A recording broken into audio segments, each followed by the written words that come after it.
السلام علیکم۔ پرانے زمانے کی بات ہے، ایک پادری نے اعلان کیا کہ جس نے جنت خریدنی ہے وہ ہم سے رابطہ کر سکتا ہے، اور جاہل لوگ جنت حاصل کرنے کے لیے بڑی سے بڑی رقم ادا کرنا شروع ہو گئے۔ ایسے میں ایک عقل مند شخص نے جہالت کا شکار ان لوگوں کو اس احمقانہ کام سے روکنے کے لیے ہر ممکن کوشش کی، لیکن کسی نے اس کی بات نہ مانی۔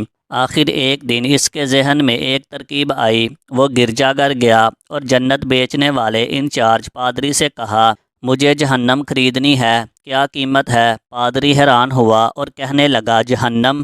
اس شخص نے کہا، ہاں جہنم۔ پادری خوش ہوا کہ اب جہنم بیچ کر بھی کمائی کر سکوں گا، لہذا سوچے بغیر پادری نے کہا، جہنم کی قیمت 3 سکے ہے۔ اس آدمی نے جلدی جلدی رقم ادا کی اور کہا، جہنم کی دستاویز دے دو۔ پادری نے کاغذ کے ایک ٹکڑے پر لکھا، جہنم کی دستاویز۔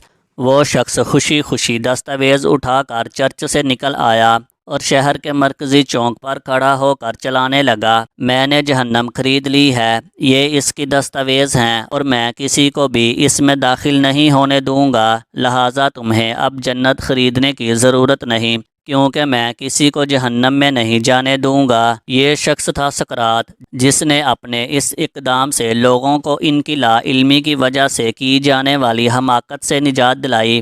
دنیا میں ایک ہی خوبی ہے، آگاہی، جبکہ جہالت ایک گناہ ہے۔